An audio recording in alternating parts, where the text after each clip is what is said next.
This is Shel C from Paper Rock TO Studio, and I want to talk a little bit before we get started on this project. There's this guy on YouTube that makes art journaling and canvas mixed media videos. His name is Deakin, and he goes around challenging people to make a page using his prompts. Now, I was a fangirl, particularly in this when he was challenging people. I just wanted to do it so bad. I wanted him to challenge me, but of course, he has no idea who I am. He's running with the big dogs. I'm a newborn puppy, so he's never going to challenge me. But he decided to challenge everybody in the entire world by making a Facebook group and posting a monthly challenge. And when I saw that, I was very excited because that meant that I could do the challenge, even though he didn't specifically challenge me. But then I thought to myself, it is so similar to our pick a stick challenge that the Fab Four and I, who is in the Fab Four, are doing. So then I was worried maybe I shouldn't do it because there's 10 steps and it's similar. But then I realized there's enough art journal pages in the world for everyone to do everything if they want to. Our challenge is a little bit different. You do have 10 prompts on your page, but we do it by fate. We pick the sticks. And this is a little different because it's Mike Deakin and not Fate. It's this really, adorable guy with an adorable accent who has a bow tie, and he picks your fate and tells you these are the things that you need to do. So I decided to go ahead and do it. I decided it wasn't a conflict with our other challenge and that you are smart people who watch my videos and would understand that this is his challenge. So I will put a link to his Facebook group where you can play along with the challenges in the down below, and you can watch me do it. So that's our big plan. Let's get started. Okay, so in case you guys didn't figure it out, Mission Inspiration is, a play on Mission Impossible, dun dun dun dun dun dun dun dun dun dun dun dun dun dun. You know what I'm talking about. I think that's so clever. So this is my mission with these 10 steps, and if I accept the mission, the message is going to explode in 3 seconds. Boom. So the first step of I accepted the mission, obviously. The first step is to apply pattern under paper or tissue. This is some pre-printed tissue from Hazel and Ruby, and I just grabbed a piece of it and kind of cut it to size. I did pre-prepare so that I could make the video quick and not have to go look for stuff and cut out stuff when I'm editing and all that. I kind of found the things that I was planning on doing in advance, which does help with these types of challenges so that you kind of have a little bit of a plan. So I put that down with what's left of my Liquitex liquid matte medium. I find that I really like liquid mediums with thin papers, and this one's empty. Everything in my studio seems to be running out, so I really need to go shopping. So that was the last of it, and I'm going to end up using a different heat adhesive in the rest of it. Then I cut off the edges, obviously, and I've got myself a nice background. The next step is to cover this with a thin coat of gesso. So again, another empty bottle. I just dabbed it on there, and then I'm taking a wet brush and I'm going to smooth that around, and that just kind of makes it be more in the background, not as stark black and white. I'm sure you've seen this before lots of times. Put some gesso on it. If it's too bright, put some gesso on it. Just slap it on there. You know what I'm talking about. Of course, there's lots of drying in between all these, and you will not see most of that because I cut it out. Because who needs to watch a heat tool running around? It's not that interesting. The next step, use at least 2 rubber stamps. Well, I just happen to have 2 rubber stamps that I just got really cheap at Tuesday morning. See, I've got food on the mind. I'm hungry. Tuesday morning store, they've got a lot of discount stuff. This one is an architectural elements type looking thing, which I thought was kind of cool for, just random patterns in the background. I'm using archival ink so that it doesn't run once I put more wet stuff over the top. And this color is called watering can, so it's kind of a dark gray instead of the black that I would normally use. And I have another one. This is a Dina Wakley stamp, but it was there on the extremely discounted rack at Tuesday morning. And it just has numbers in different sizes. There's also a stencil that looks like this, which I don't have, but I recognize the pattern. So I'm just randomly stamping those around in the background because that was, just adds more interest, and that was the next step. For step 4, it says add torn strips of book text. So I just happen to have these torn strips of some Chinese or Japanese writing. I'm not sure which because I don't read it and I don't speak it. But I ordered this water barrel brush that has a flat brush at the end. And when that came, it was wrapped in this piece of newspaper that had this cool writing on it. And I think it's really neat. So I decided to use that for my book text. It was actually a newspaper, but close enough. I mean, who's counting? Am I going to get in trouble for using a newspaper instead of a book? I guess it's possible. The adhesive that you guys are seeing is called Perfect Paper Adhesive. Now, like I was saying, I really like liquid adhesives, and my Liquitex matte medium is gone. And the other day I was watching, I think it was Shannon Green's video, and she whipped out some of this stuff, and I realized I have that. It's just been sitting there for like 10 years and I never use it, but I'm sure that I had to have it at the time. So I decided I'm going to use this up. I need to use up all the little bits and bobs of bottles that I have that are half full, half empty. You know what I'm talking about. Just from trying out different stuff. And then once they're all gone, I can get something that I know that I like because I've now tried everything. Well, not everything, but a lot of things, and I can get exactly what I want. So that's my goal, to use up stuff. Next step, add 3 collage elements.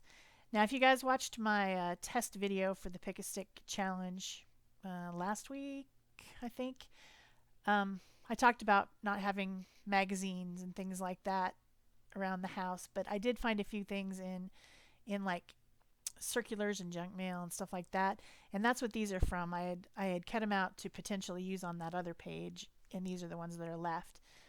This is a girl from, I believe it's an Oil of Olay. I think it's Oil of Olay. That's what it looks like down there at the bottom.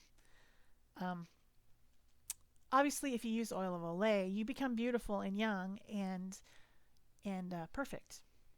Obviously. So she's been cut out. And then I have 2 other things that I have already cut out that I'm going to use, which really are going to add some personality to this page because they're a little weird. But when I saw something that I thought I might use at some point, I cut it out. So I'm going to do more of that. One of my viewers recommended that I go to the library and pick up some magazines there because they probably will have them free or cheap. I just haven't managed to do it yet. The next thing I'm collaging on there is a crab. And this crab is becoming her little pillbox hat because it's cute. And I just liked it. I don't know. And her head was kind of flat, so I figured she needed a hat. And so I put a crab on her head. And then just to round off my trio, I've got a picture of a little pug dog. And he's looking back with such a cute expression. He's just like, lady, what is wrong with you? Really? He cannot believe that she has a crab on her head. So I had to put that guy in there because he just looks so cute in kind of his disgusted face. It's just funny. Okay, it's funny to me. I don't know if anyone else is laughing, but it's funny to me, okay? Get over it. Next thing, add 3 colors of your choice. So I'm getting out my box of gelatos because I figured that was a quick and easy way to throw some color on there. And the crab is kind of orangey yellowy, plus I want to warm up the page, so I'm going to use this, I think it's lemon yellow, to kind of give like the idea that the sunshine is shining on this crazy lady with the crab on her head. And then, the orange is going to bring everything together because it's the same color tone as the crab. So then my third color is going to be black, and you'll see that coming up. So yellow and orange and black. It's probably called tangerine, I'll bet. Now, these magazine pieces that I have on here are super thin, and that perfect paper adhesive worked really great to put them down. And then I put another coat over the top. So now, as I'm blending my gelatos, if I get a little bit on her face or the dog at all, I can just wipe it off because it's got a whole coat of adhesive right over the top. So that's one advantage to collaging on with a liquid that you're doing in the underside and the over the top. I see a lot of people put magazine type clipping things on with a glue stick, but then you won't be able to wipe it off the top like this. You might be able to lightly, but there is going to be a good chance that you're going to wipe the ink right off that page.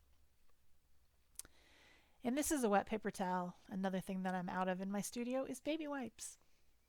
So I just dipped a paper towel in some water and wringed it out. Okay, now I'm getting out my black because that's going to be my third color, because I don't like that bottle showing down there at the bottom. I want her to just have her little black dress. And then there's a little bit of paint in her hair because it's been in the studio for a week, and so it's bound to get something on it. Everything does. And then I go to blend this, and I realize that it's not opaque enough when I blend it. Just not working for me. So I decided to get out some fluid acrylic paint and just go over my black parts with that. It didn't say what kind of color, it just said add color.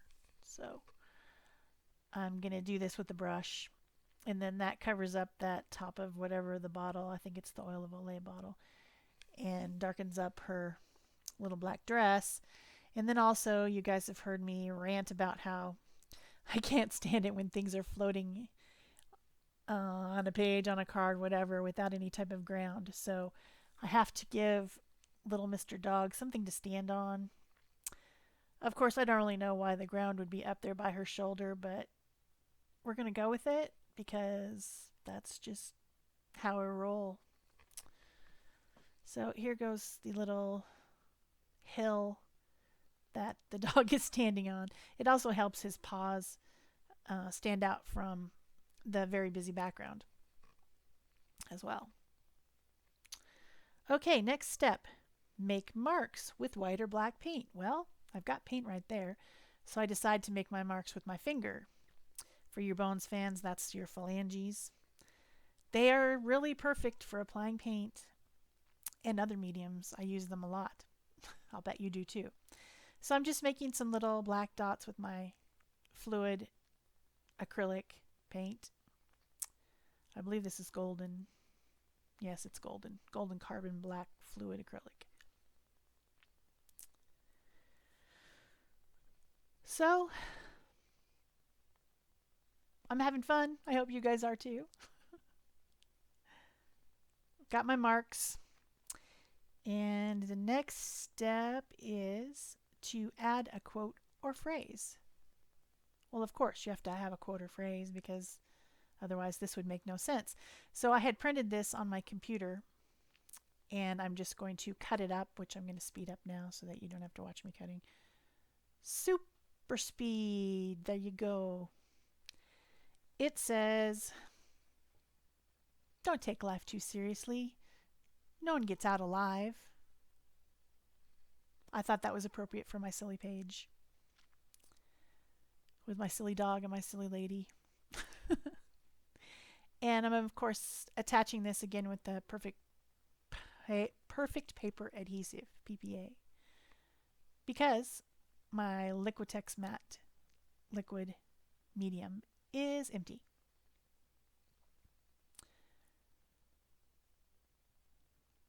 I like cutting them up in strips like this. I think it makes it stand out more than leaving it in a big white block. Makes it more interesting, I think. Okay, next thing, add doodles in black or white or both. So I get out my fine tip white Posca here, and I'm just kind of outlining her um, to make her kind of stand out from the page a little bit, just to add interest because I felt like it. Most people would outline in black, and normally I would too, but I just felt like doing white today. I don't know why. It's just one of those days. It's a white day. So I'm outlining the crab and the lady and eventually the dog. The only regret that I had, you'll see coming up here pretty soon, and I didn't end up fixing it, is I put a white line under her chin because it just seemed like it should be there, but then once I put it on, it was like, yuck. It looks like she has a chin strap. She's got a chin strap. Maybe it's a string tying the crab to her head, because otherwise the crab would crawl away. I don't know. It's just what it is. So I give the dog a chin strap too, so that they both look equally silly.